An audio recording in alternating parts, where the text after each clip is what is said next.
안녕하세요. 오늘은 부동산 거래 신고제 나갈 차례죠. 자, 요약집 81페이지입니다.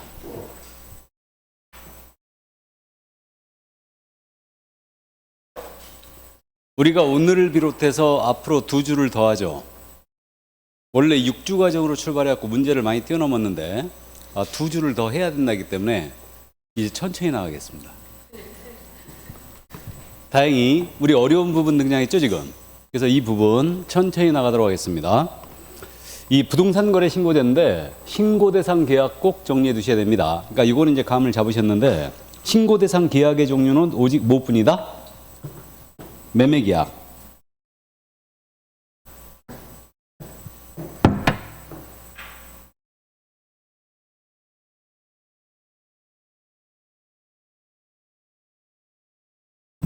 자, 매매 계약에 일단 하나고, 그리고 물건은 4가지예요. 토지, 건물, 분양권, 입주권입니다. 그럼 토지, 건물에 대해서는 지분거래 모두 포함해요. 면적에 따지지 않습니다. 그다음에 이제 분양권이라고 그랬는데, 분양권은 토지, 건물에 대한 공급 계약이 있죠. 이 공급 계약을 통하여 부동산을 공급한 자로 선정된 지위. 이게 바로 분양권이니까 토지 분양권이든 상가 분양권도 모두 따지지 않습니다. 그다음 이제 입주권은요, 2개의 법이에요. 정비법이나 빈집법에 따라 관리처분계획 인가, 사업시행계획 인가로 취득한 입주자로 선정된 지위예요. 이것을 매매했다? 그럼 거래신고 하셔야 돼요. 자, 그 다음에 이제 요거 8개 법에 따른 공급계약이 있다고 그랬어요. 그럼 이 8개 법을 꼭 암기할 필요가 있다겠어요? 없다겠어요? 없다겠죠? 그러니까 알아만 두시는데 택지개발촉진법, 주택법, 건축물에 관련한 법률, 그 다음에 공공주택특별법, 도시개발법, 도시및 주거환경정비법, 산입법, 산업입지 및 개발에 관한 법률이죠. 그 다음에 이제 빈집 및 소규모주택 정비에 관한 특례법이요. 이 법에 따른 토지 건물의 공급 계약을 했다. 그러니까 최초의 분양 계약을 하면 거래 신고하는 겁니다. 그래서 간단하다. 그럼 교환 계약은 대상이 아니다. 그 다음에 이제 뭐 증여계약, 경매 취득, 판결 취득 모두 아니죠. 그러니까 매매 하나다. 그래서 무슨 법에 따른 공급 계약 그러면 신고 대상으로 잡으라고 그랬죠. 문제 없습니다. 꼭 이해해 두시고. 그 다음에 이제 거래 규제와의 관계가 나오는데 요거는 종전엔 잘 물어봤는데 요즘은 잘 안 물어보는데 토지거래 허가증 받았어요. 농취증 받았거든요. 매매였어요. 거래신고 다시 해야 된다 안 해야 된다? 해야 된다. 그래서 토지거래 허가는 사전허가 사항이죠. 실거래가 노출 안 됐죠. 그러니까 허가를 받았을지라도 매매라면 거래신고 해야 되고요. 농지취득자격증명을 받았다. 매매였다. 그러면 농취증은 농사를 지을 자격이 있는가를 보는 거예요. 그러니까 다시 하는 겁니다. 이렇게 되고요. 자, 이 부분은 지금도 잘 묻고 있다고 그랬는데 외국인이 만약에 부동산 거래 신고였습니다. 그러면 외국인 취득 신고를 별도로 한다 안 한다? 안 하죠? 그 다음에 이제 부동산 거래 계약 신고 필증을 받았어요. 거민이 의제된다. 아시죠? 여기까지. 자, 그럼 절차로 넘어갑니다. 그럼 신고 기한은 계약을 체결한 날입니다. 체크하면서 읽어야 돼요. 계약 체결한 날부터 며칠? 30일이에요. 원래 처음에 노무현 대통령이 30일 만들었다가 그 다음에 이명박 대통령 들어서 자꾸 60일로 늘렸다고 그랬죠. 그리고 다시 문재인 정부 들어서면서 다시 30일로 당겼어요. 그래서 계약 체결부터 30일이다. 다음에 이제 관할은 토지 건물 소재지 관할 시군 구청장이에요. 이자를 신고한 채 하는 거죠. 그래서 문제 없고. 다음에 신고 의무자 있죠. 이거 고맙게도 엄청 잘못 씁니다. 그럼 거래 당사자 직거래했어요. 중개업소를 안 통하고. 그럼 쌍방이 공동으로 신고하는 거죠. 그럼 당사 중 일방이 국가 등이 있었다. 그럼 누가 신고한다? 국가 등이 해야 되고. 국가 등이라 하면 국가나 지방자치단체나 공공기관, 지방공사를 얘기합니다. 그래서 이 국가 등이 단독으로 신고 들어와야 돼요. 이렇게 되고요. 근데 공동으로 당사자가 신고해야 한다고 받았는데 공동으로 신고서를 제출해야 된다 그러면 OX. X죠. 공동으로 신고서를 제출해야 된다는 틀렸어요. 당사 중 1인이 제출하면 되는 거죠. 알고 있고요. 다음에 일방이 신고에 거부했다. 그럼 다른 일방이 단독 신고할 수 있어요. 이때는 단독 신고하는 사유소와 계약서 사본을 첨부하게 돼 있고 단독 신고 사유하는 그 사유소가 진위 여부를 담당 공무원은 확인하게 돼 있죠. 그래서 일방이 신고를 거부하는 바람에 이거 단독 신고한다. 그러면 이거 전자문서로 할 수 있다 없다? 없다. 이렇게 되고요. 그럼 이거 일방이 신고를 거부했거든요. 거부한 자 있죠. 거부한 자는 제재가 어떻게 돼요? 500과. 좋습니다. 다음, 개공이 계약서를 작성 기부했어요. 이게 중개거래죠. 그럼 중개거래인계는 누가 해야 된다? 개공해야 되고 당사자는 아예 신고문가 없고요. 다음에 이제 공동중개했어요. 관여경이 공동신고하게 돼 있죠. 그래서 이거 기본적으로 우리가 잘 알고 있는데 아주 고맙게도 잘 묻고 있습니다. 이해를 꼭 해두시고 다음. 그럼 신고사항, 이제 우리가 공통 신고사항 암기했어요. 당목계대 계조로 암기했죠? 그래서 당사자 인적사항입니다. 목적 부동산인데 부동산의 소재지, 지목, 면적, 종류 이거 신고 들어가야 되고 계약일, 중도금 재개일, 잔금 지급일이고 실제 거래가격이죠. 요게 기억이 안 나면 육하원칙 떠올리라고 그랬죠. 부동산 거래 신고 핵심이 누가 어떤 부동산을 언제 얼마에 거래했느냐 이게 핵심이에요. 당목계대 이렇게 되고요. 이게 우리 거래계약서 필요적기 사항 있죠. 인, 표, 일, 금 아니에요. 그죠? 똑같아요. 똑같습니다, 이거. 그래서 이렇게 되고요. 자, 그 다음 이제 중개거래했다면 개공의 인적사항 상호, 사업 소재 신고해 줘야 되고, 마지막으로 조건기한 있으면 조건기한을 신고해 줘야 돼요. 그러면 공법상 이용자 및 거래규제 사항입니다. 이건 신고사항에 들어간다, 안 들어간다? 안 들어간다. 그죠? 자, 그래서 이 점 이해를 또 해 두시고, 그 다음에 이제 자금 조달 계획이 있거든요. 자, 그럼 이제 먼저 순서대로 가겠습니다. 신고사항 중에 법인이 주택을 사거나 팔았어요. 그럼 법인이 주택을 사거나 팔았다면 법인이 주택을 거래했다는 게 이상하다고 그랬죠. 그러니까 투기를 막기 위해서 그 법인의 등기 현황 및 그 상대방이 임원인지 임원과 특별한 관계가 있는지 이거 모두 신고하게 돼 있죠. 그래서 법인이 주택을 사거나 팔았다면요. 법인 주택거래계약 신고서가 있죠. 기억나요? 법인 주택거래계약 신고서가 있어요. 이것을 써내야 된다. 그러면 법인 주택거래계약 신고서를 보면요. 여기 법인이 언제 설립을 했고 자본금은 얼마며 목적사업은 무엇이며 대표자는 누구고 임원은 몇 명인지 모두 기재하게 돼 있어요. 그 다음에 그 상대방이 임원과 관계가 있는지 임원인지 여부를 모두 이거 쓰게 돼 있다. 그러니까 요거를 제출해 줘야 돼요. 그럼 이 법인 주택거래계약 신고서는요. 법인이 단독으로 서명 또는 날인하는 거 맞아요? 이 서류에. 아니 왜 그러십니까? 법인 주택거래계약 신고서는 법인이 쓰는 거죠? 그럼 법인이 작성한 다음에 단독으로 서명 또는 날인하겠죠? 단독으로 하죠 이거. 공동이 아니에요 이거는. 법인이 작성하니까 단독으로 서명 또는 날인한 다음에 이거를 이제 제출하는 겁니다. 자, 여기서 참고. 근데 법인이 주택을 사거나 팔았으면 법인 주택거래 신고서를 내는데 당사자 중에 국가 등이 포함되어 있어요. 그럼 국가로부터 법인이 아파트를 샀어요. 주택을. 또는 갖고 있는 주택을 국가 등에 팔았다. 그러면 당사자의 국가 등이 포함되어 있으면 제외시킵니다. 이거 내지 않아도 돼요. 그 다음에 공급계약 있죠. 최초 분양계약. 아파트에 대한 최초의 분양계약을 내가 받은 거야. 법인이 받은 거야. 그러면 아파트를 분양하는 자는 모두 법인이죠. 그러니까 이거 내지 않아요. 그러니까 공급계약은 주택거래계약 신고서 안 냅니다. 그 다음에 또 분양권 전매계약 있죠. 주택분양권이죠. 그럼 분양권 전매계약은 법인이 포함되어 있어도 대상이 아니다. 알아보시겠어요? 자, 그래서 이 정도 왜 그랬냐면 아파트 공급하는 자는 전부 다 법인이거든.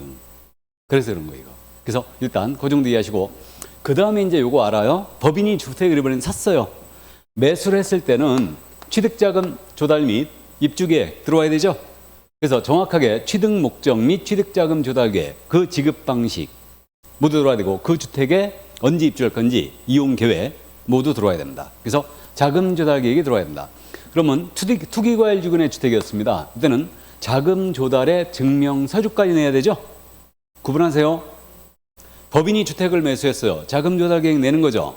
근데 그 주택이 투기과일주구에 있었다. 그럼 자금 조달의 증명서류까지 내야 됩니다.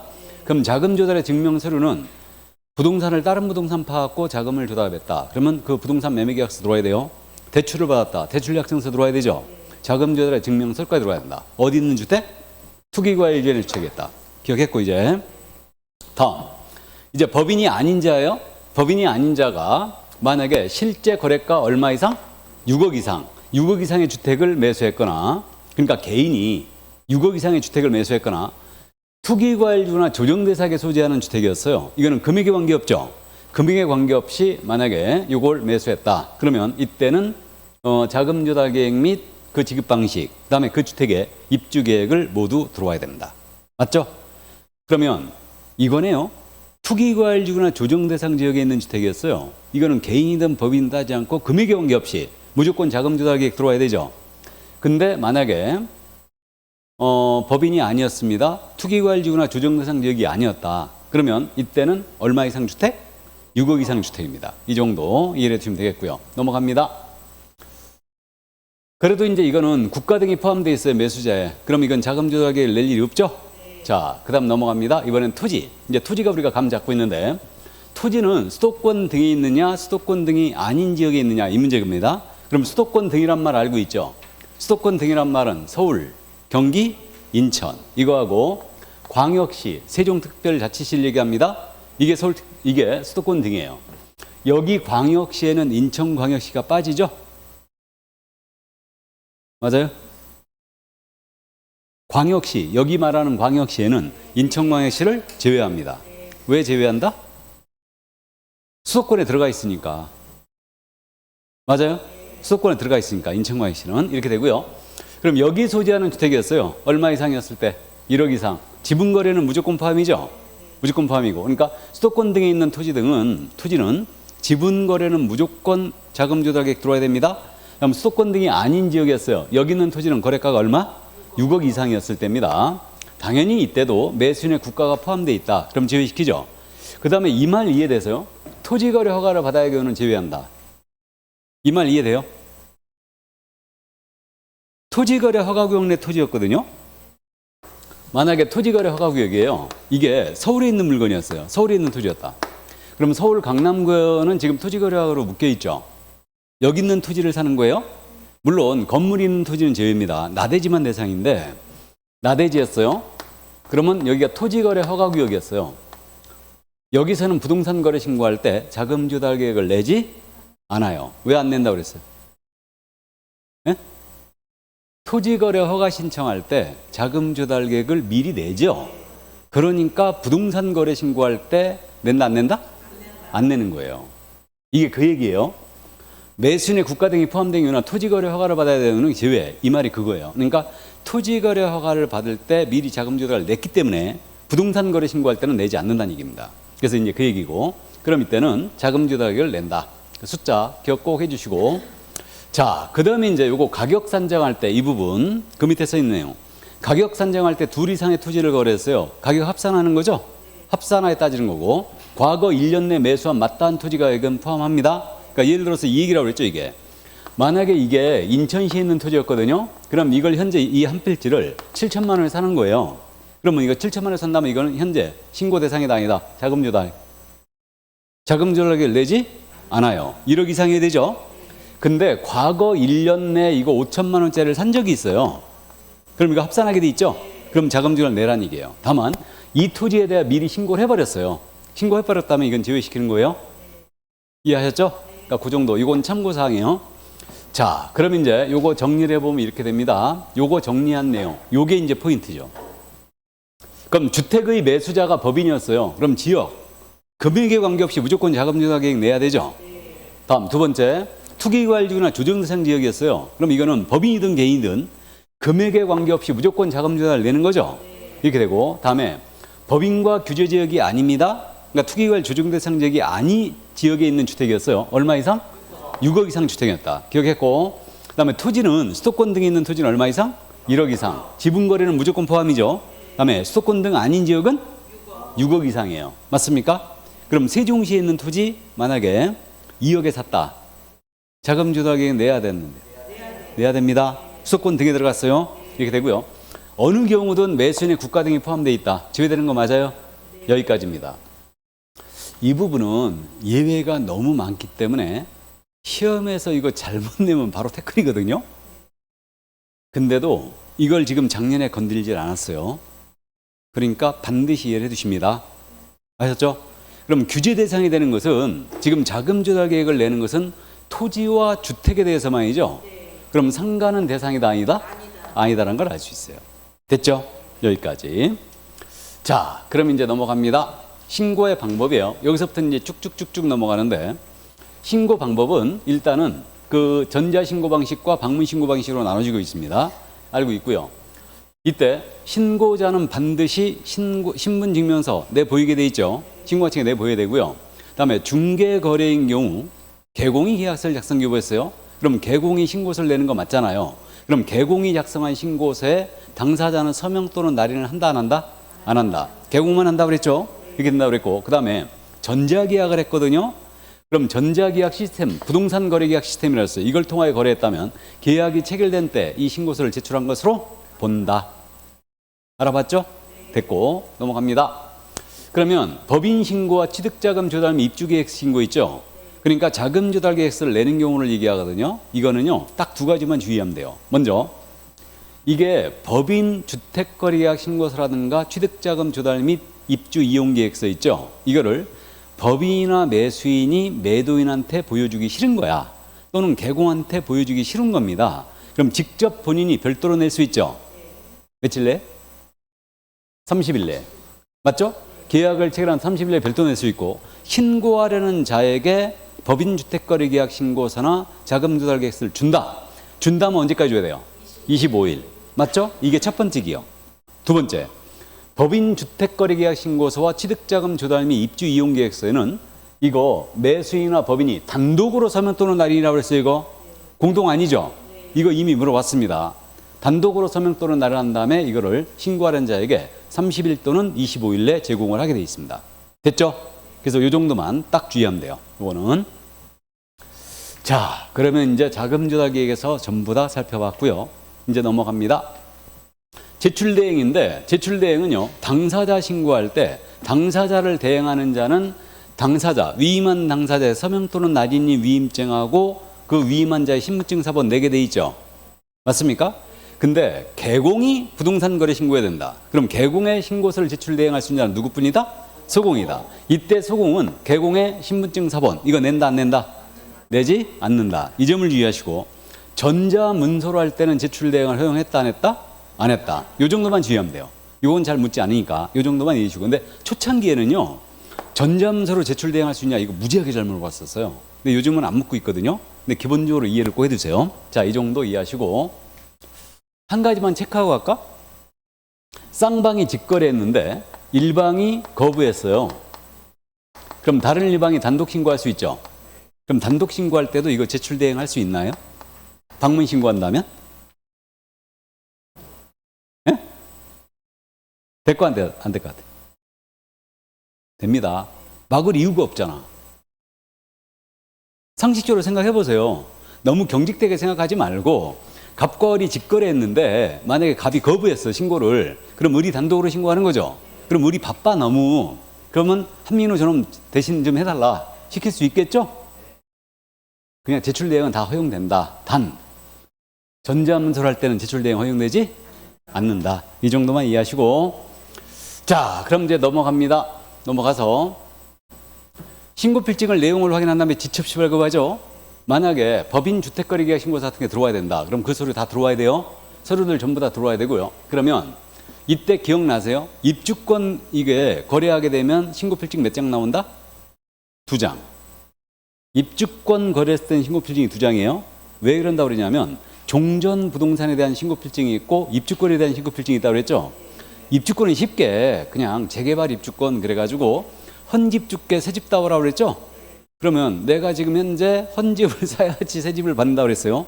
그러니까 종전 부동산에 대한 신고필증하고 입주권에 대한 신고필증이 2장이 나옵니다. 이렇게 되고 신고필증이 나갔거든요. 그럼 매수인은 부동산 등기 특별주포에 의한 계약세 검인이 의제되죠. 예, 이거는 이제 알고 있고요. 자, 이제 외국인 신고 내용 제출 기억해야 되죠, 이거. 그럼 외국인은 별도 관리 들어간다고 했습니다. 그럼 이거 외국인의 취득 신고가 자주 들어오는 게 아니에요. 그러니까 외국인의 부동산 거래 신고가 자주 들어오는 게 아니니까 분기마다 가는 거예요. 그럼 신고관청은 외국인의 신고 내용을 분기가 끝난 날로부터 몇 달? 1개월이죠. 1개월 내에 이걸 누구한테 낸다? 시도지사에게. 그럼 시도지사는 다시 이걸 쫙 모아가지고 누구한테? 국장한테 1개월 내에 내주게 돼 있습니다. 그래서 1개월 꼭 기억해 두시고, 그러면 신고관청 중에 우리 세종특별자치시장이 있죠. 세종시장은 자기 상급기관에 시도지사가 있다 없다? 없다. 그러니까 직접 내는 거죠. 국장한테 분기가 끝난 날로부터 1월 내에 직접 냅니다. 맞죠? 여기까지 이해해 두시고, 이거 자, 그러면 여기까지 이제 봤고요. 신고한 계약이 해제가 되거나 무효가 되거나 취소했습니다. 그럼 해제 신고는 두 가지만 딱 주의한다. 먼저 해제 신고 며칠 내야 된다? 30일 내에. 안 하면 500과. 좋습니다. 이걸 기억하시고. 두 번째, 해제 신고 의무가 우리 개공한테 있다 없다? 없다. 이걸 주의해야 돼요. 그러면 해제 신고는 당사자가 공동으로 해야 되죠.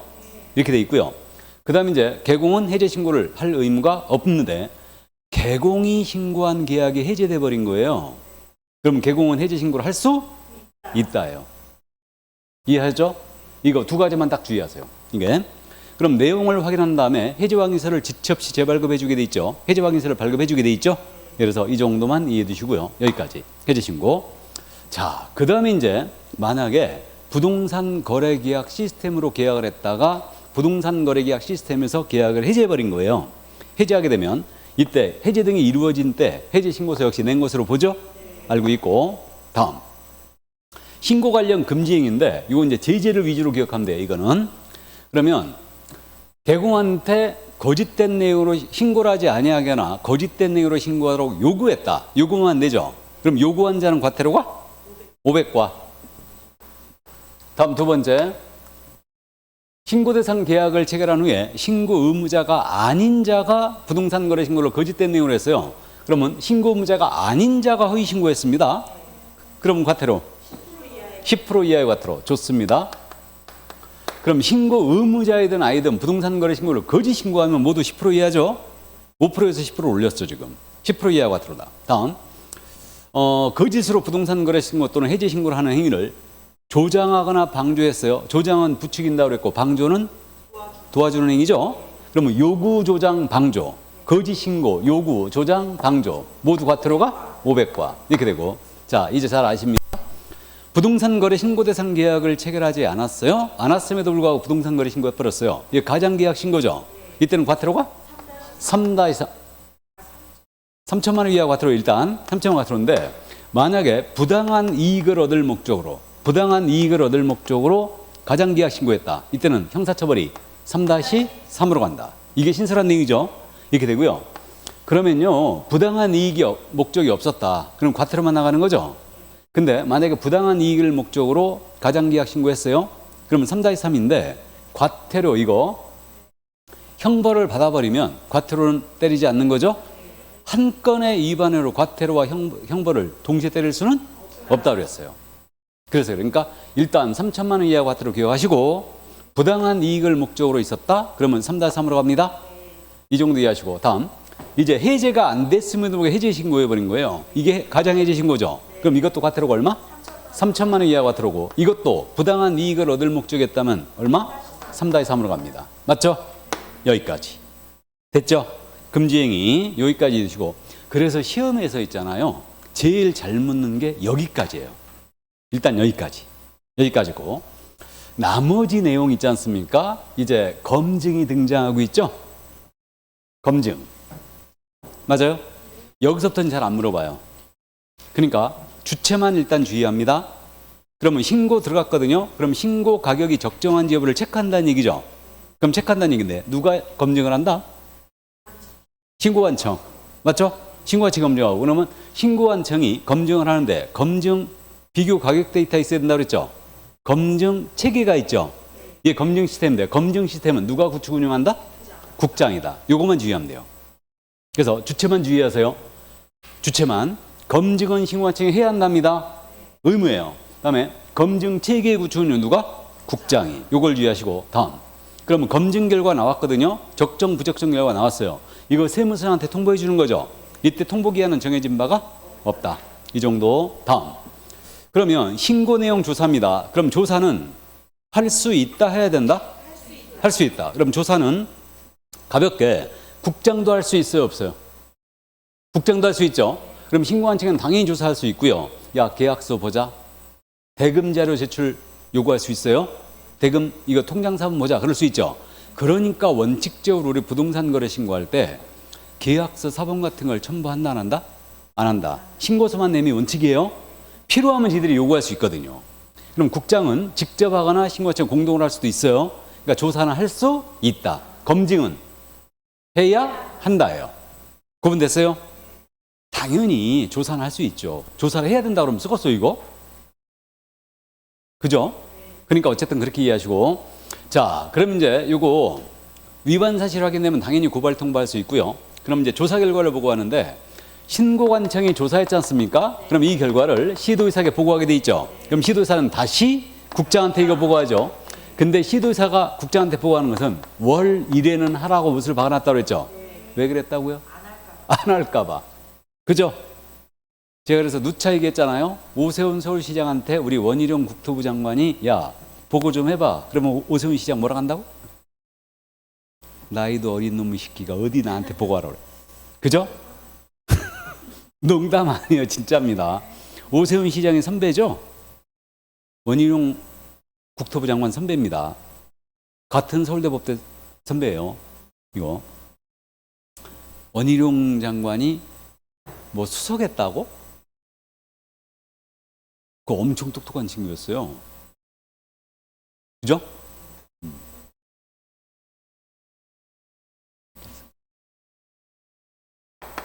자, 이 정도 이해하시고 지금 녹화되고 있는 거죠, 이거? 아, 그만해야지 이제. 또 고발할라.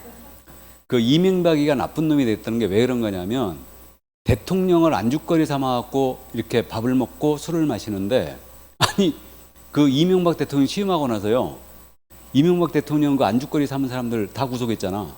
다 고발 들어갔어요. 미네르바 기억나세요? 들어본 것 같아요? 그러니까 우리가 빨리 잊어버린다는 문제인데 미네르바 얘 구속됐어요. 이명박 대통령 계속 씹어대 갖고. 그러면 안 되지. 그러니까 미국 같은 데서는 그렇다고 하잖아요. 그 우리는 그 대통령이 이게 뭐 그 저 뭐야 MBC가 그걸 찍혀갖고 아주 개박살이 났는데 지금 그 뭐야 바이든 난리명이냐 바이든 아직도 그게 안 밝혀졌죠. 본인이 제일 잘 알죠. 본인이 난리명이라고 했는지 그다음 또 무슨 예? 본인이 윤석열 대통령이 제일 잘할 거 아니야. 본인이 얘기를 했으니까. 그죠? 근데 본인은 정작 얘기 안 하잖아. 뭐라고 했는지. 한동훈 법무부 장관도 끝까지 휴대폰 안 내밀었잖아. 비밀번호 안 줬잖아. 결국. 공직이라면 나 같으면 깔 것 같은데. 안 까나? 어쨌든 좋습니다. 이거 삭제해 주세요. 그러니까 어쨌든 그 미네르바 그렇게 말을 못하게 만들었잖아. 이 대통령 시절에. 문제가 있었죠. 근데 어쨌든 좋습니다. 자, 그럼 그래서 월 1회 그럼 기억했죠? 그러니까 이건 잘 내지 않, 조사는 낸 적이 한 번도 없어요. 그러니까 가볍게 이해만 해주시고, 자, 그다음 이제 정정 신청은 요거를 조금 어려워하셔요. 요거를. 그러면 정정을 일단 기본 줄기 이렇게 하자고 그랬어요. 정정이라는 것은 잘못됐을 때 수정하는 거죠. 이거 해야 된다 할 수 있다. 할 수 있다. 이게 첫 번째. 다음 두 번째. 정정 신청 사항을 우리가 어떻게 기억하자고 그랬냐면 요 사항이 눈에 안 들어오거든요. 정정할 수 있는 사항. 그러니까 거꾸로 기억하자고 그랬어요. 안 되는 걸로.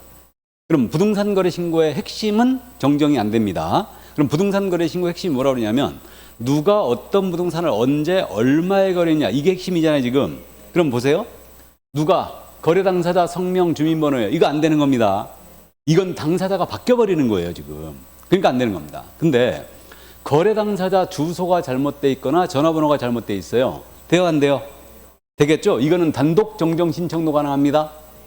그리고 이거 단독 정정 신청할 때는 전자문서로 할 수 있다는 게 제외돼 있어요.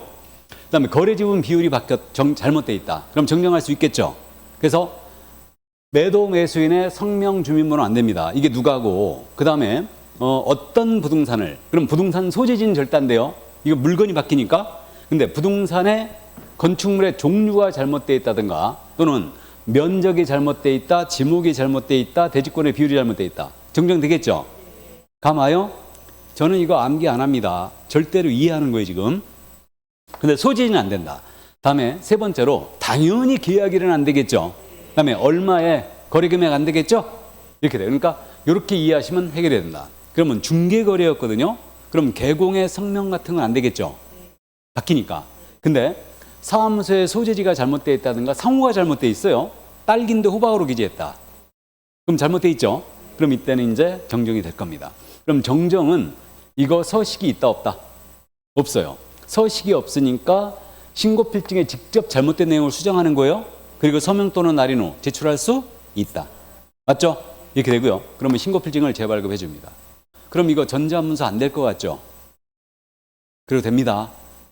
기본적으로 되고 단독 정정 신청할 때 이거 이때만 전자문서가 안 된다고 그랬죠. 그래갖고 이제 이거 실무적으로 어떻게 한다고 그랬냐면 만약에 신고필증이 잘못돼 있잖아요.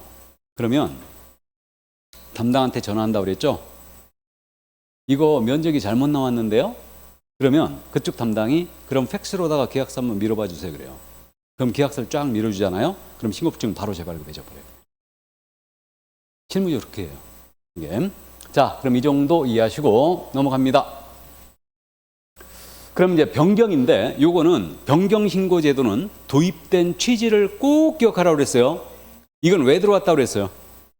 잔금 빨리 주면 대금을 깎아줄게. 이것 때문에 들어왔다고 그랬어요. 그래서 실무적으로 이게 그래서 들어왔다고 그랬죠. 부동산 거래 신고를 했는데 잔금 지급일을 8월 30일로 신고했고 대금을 10억이라고 신고 들어갔거든요. 근데 매도인이 급히 돈이 필요했어요. 그래서 매수인한테 그랬던 겁니다. 야, 이거 8월 14일까지 잔금을 쳐주면 내게 대금에 1,000만 원 깎아줄게 이런 거예요.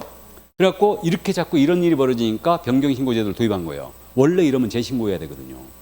이거. 그래가지고 결국은 이게 들어왔다. 그래서 잔금 빨리 주면 대금 깎아줄게. 이것 때문에 들어왔으니까 핵심적인 사항에 들어가는 중도금 지급일, 잔금 지급일이 된다는 얘기죠.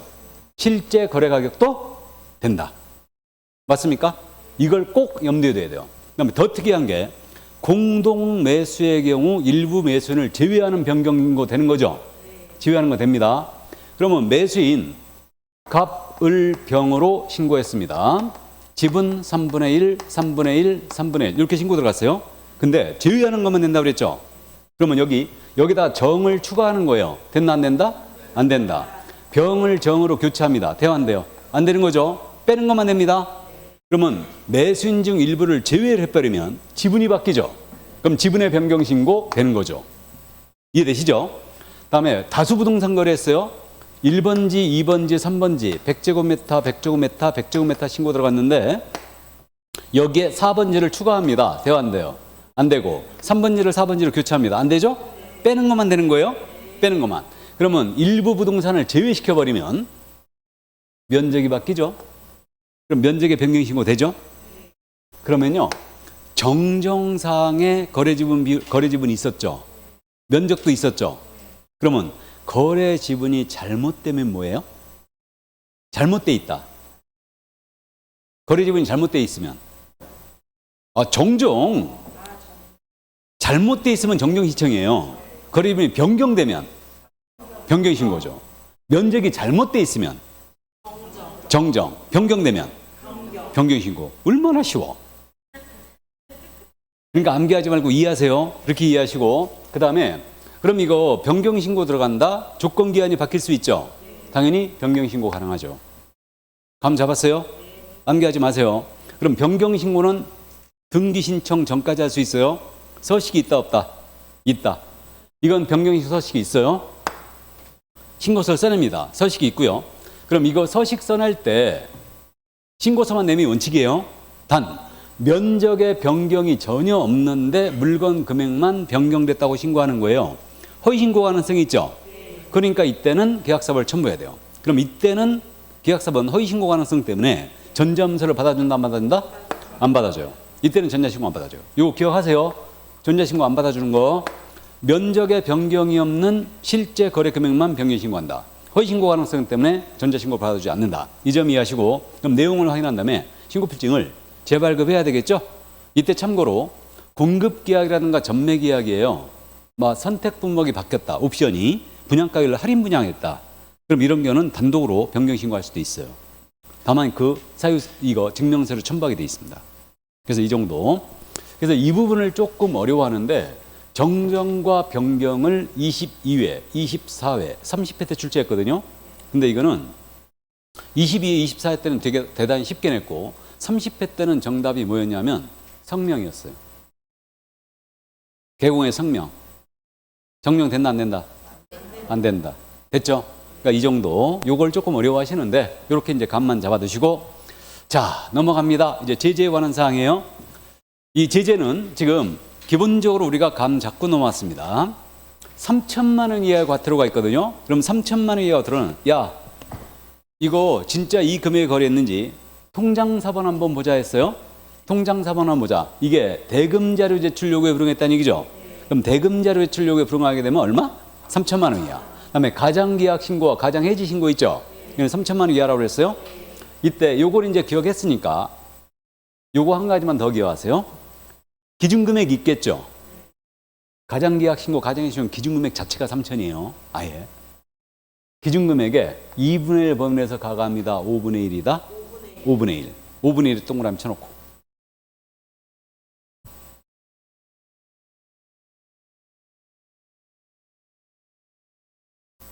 쳐놨구나. 책이 워낙 깨끗해서 내가 보러 온 거야, 지금. 지금쯤이면 요약집이 너덜너덜 해야 되는데 책이 너무 깨끗한 것 같아서. 예. 자, 3천만 원 이하가 들었고. 자, 그 다음에 이제, 취득가액의 10% 이하의 과태료. 이거 감 잡았죠? 이건 뭐다? 거짓 신고. 거짓 신고했을 때. 거짓 신고는 10%다, 그냥. 이것도 기준금액의 2분의 1 가감이다. 5분의 1 가감이다.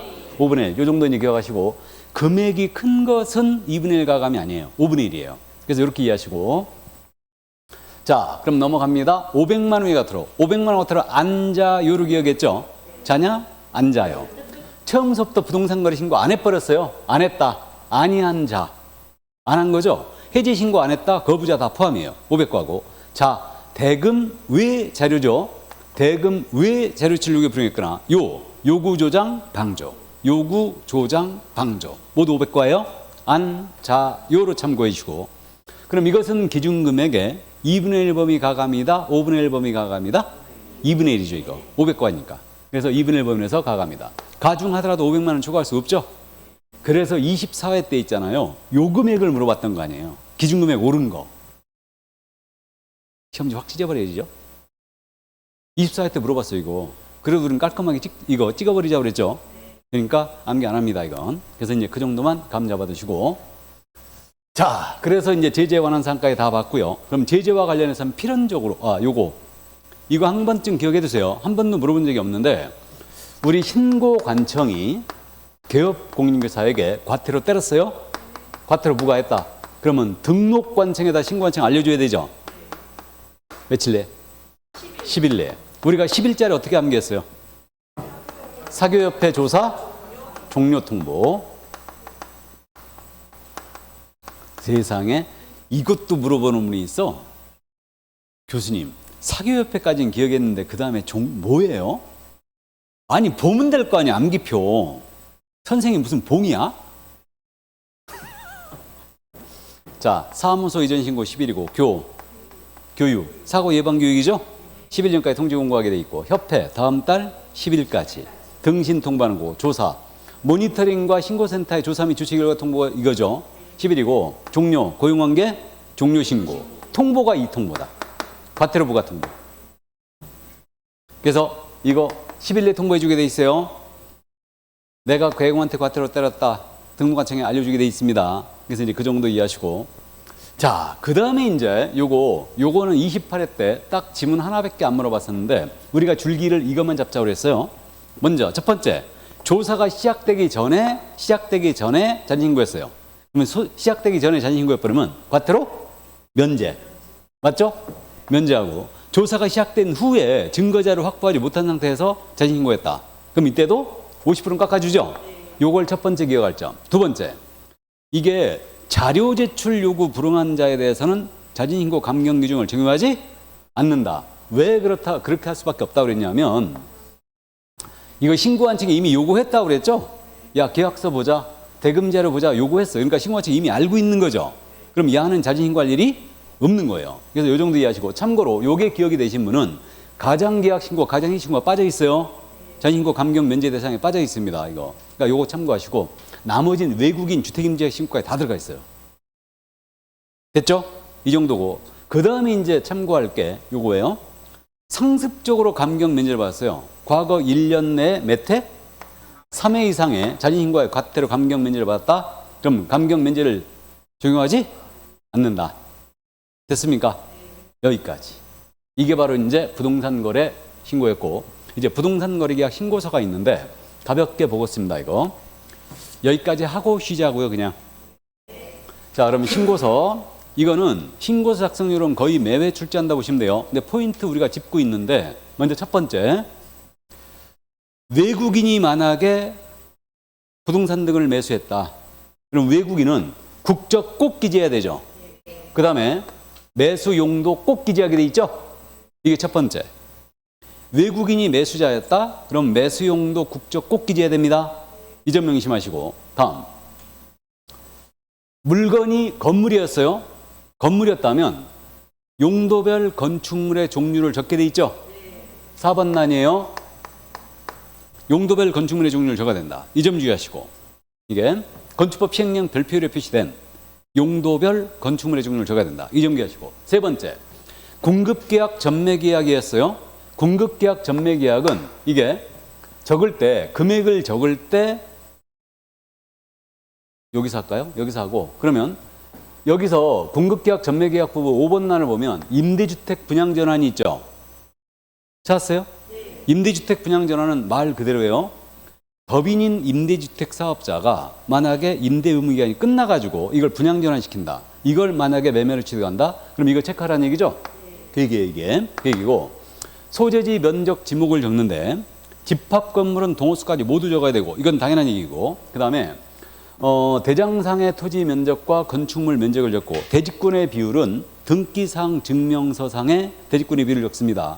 이게 돼 있고, 건물 면적을 적을 때 만약에 집합 건물이었어요. 뭐만 적는다?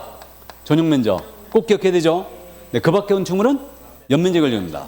이거 꼭 기억해야 되죠. 그러니까 집합 건물인 경우는 전용 면적만 적습니다. 그 밖의 건축물은 연면적을 적는다. 그 점 이해하시고, 계약 대상 면적은 실제 거래 면적을 계산해 적되, 역시 건축물의 면적은 집합 건물의 경우는 뭘 적는다? 전용 면적만. 그 밖의 건축물은 연면적 적는 거예요. 다음, 물건별 가격을 적을 때, 이때 각각의 물건 금액을 다 적는데, 만약에 공급계약하고 분양권 입주권 전매계약이었다. 그럼 분양가 적어야 되죠. 그리고 선택비용 적어야 되죠. 이게 옵션비예요. 그 다음에 추가 지급액이 있는데, 추가 지급액이 뭐라고요? P. 그래서 분양가격을 초과 미달하는 금액이죠. 이때 이거 적을 때, 공급계약 전매계약은 이 부분 적을 때 부가가치세 포함이다, 제외다. 포함. 꼭 기억하시고, 부가세 포함 금액을 적습니다.